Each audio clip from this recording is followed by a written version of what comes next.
ముఖ్యమంత్రి అయిపోయి ఇక ఇంతకంటే పెద్దోడు లేడు ప్రపంచంలో అన్నట్టు ఏడబడతాడ భూమి గుంజుకుంటా ఏది పడితే అది అబద్ధం చెప్తా నేను ఇదివరకు చెప్పినట్టే 420 హామీలు ఇచ్చి మళ్ళా మోసం చేస్తా అంటే కుదరది.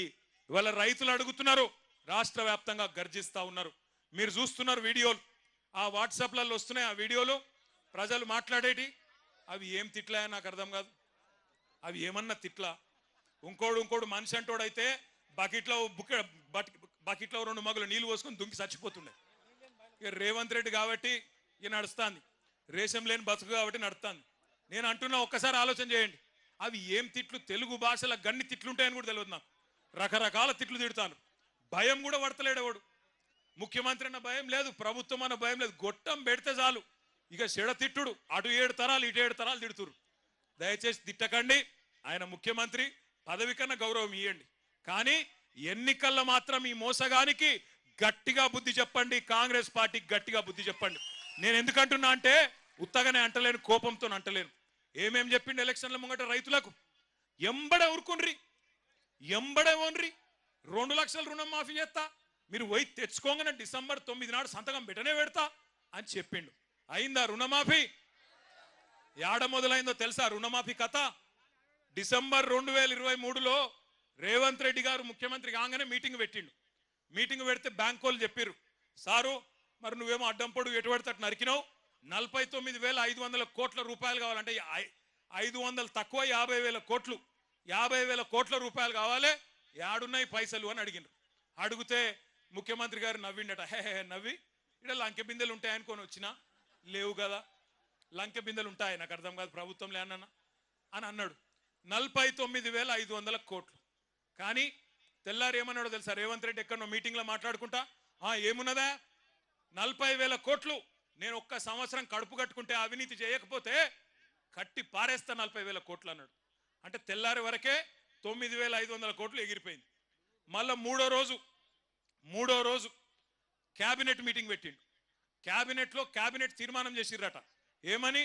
రైతు రుణమాఫీకి 31,000 కోట్లు సరిపోతాయని. ఇంకో 9,000 కోట్లు మింగిన రాయంత. ఆడికెళ్ళి మళ్ళా బడ్జెట్ పెట్టిండు అసెంబ్లీలో. బడ్జెట్లోకి వచ్చే వరకు 26,000 కోట్లు అని పెట్టిర్రు.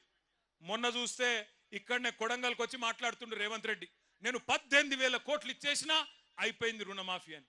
అవతలనేమో బట్టి విక్రమార్క గారు ఉప ముఖ్యమంత్రి గారు సావు కబురు సల్లగా చెప్పిండు, 18,000 కోట్లు ఎక్కడి, మనం ఇప్పటిదాకా 10-11,000 కోట్లు కూడా వేయలే అని బ్యాంకు వాళ్ళకి చెప్పిండు. యాడ 49,000 కోట్లు, యాడ 11,000 కోట్లు, చారాన కూడా కాలే. నేను చెప్పేది కరెక్ట్ అయితే గట్టిగా సపోర్ట్లు కొట్టండి. కరెక్ట్ అయితేనే, అవద్దని చెప్పొద్దు మనం. కరెక్టేనా? వినబడతలేదు, గట్టి కొట్టాలి నిజమైతే. రుణమాఫీ చారాన కాలే. అయితే నిన్న మా సబితక్క గిట్లనే ఒక మీటింగ్ పెట్టింది. ఆ చేవెళ్ళ కాన్స్టిట్యున్సీలో నవాబ్పేట అని ఊరు ఉంటుంది, ఆడ ధర్నా పెట్టింది సబితక్క పోయి ధర్నాలో కూర్చొని రుణమాఫీ అయ్యిందా కాలేదా అని అడిగితే ఎదురుగా ఒక రైతు లేచిండట. లేచి అక్క అయిపోతుంది అక్క అన్నాడట. ఎప్పటికి అయిపోతుంది తమ్మి అంటే, ఫిబ్రవరి 31 వరకు ఖచ్చితంగా చేస్తాడక్క రేవంత్ రెడ్డి అన్నదట. ఫిబ్రవరిలో 31 రోజులు ఉంటాయి.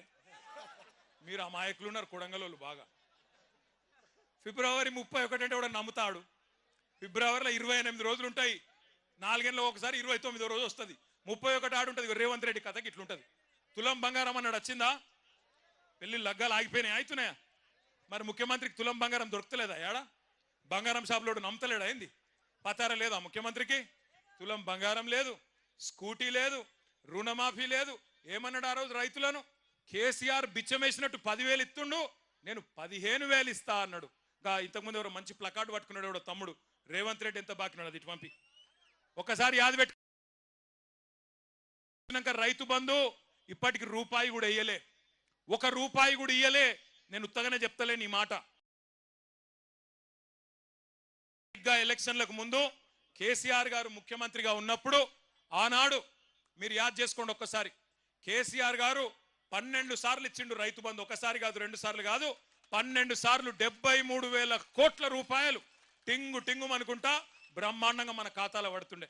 అట్లనే కరెక్ట్గా మన ఎలక్షన్ ముందు కూడా, అసెంబ్లీ ఎలక్షన్ల ముందు కేసీఆర్ గారు 7,600 కోట్ల రూపాయలు జమ చేసి పెట్టిండు. పెడితే ఇదే రేవంత్ రెడ్డి ఉత్తరం రాసిండు ఎలక్షన్ కమిషన్కు.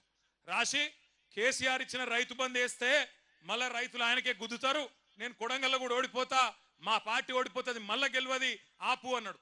వాళ్ళు ఆపినరు. ఇక బడేబాయి చోటేబాయి కదా, చోటేబాయి చెప్పిండు, బడేబాయి విన్నాడు, ఆపేసిండు. ఆపినాక ఏమైంది?